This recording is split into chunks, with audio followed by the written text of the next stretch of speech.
Welcome to our daily devotional series, The Daily Herald. I pray that these messages will come to you as an encouragement and a reminder to be heralds of the Lord daily. God bless you. Great Sin Offering, December 4. So Moses made a bronze serpent and put it on a pole.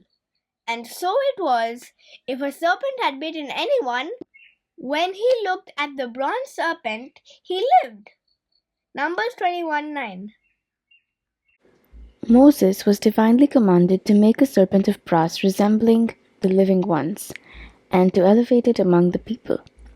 To this, all who had been bitten were to look, and they would find relief.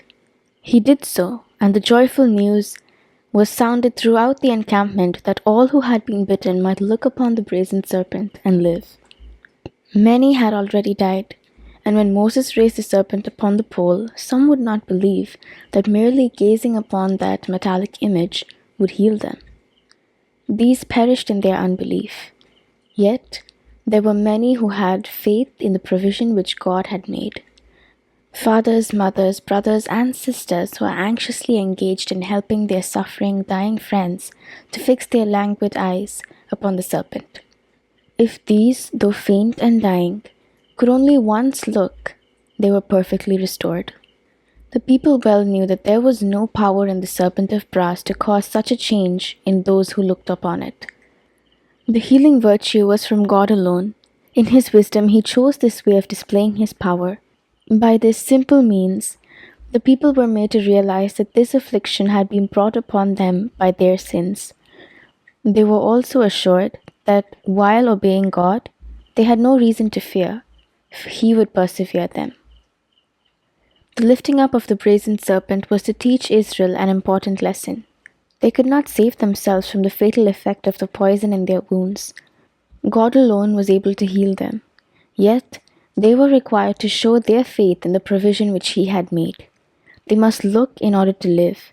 It was their faith that was acceptable with God, and by looking upon the serpent, their faith was shown.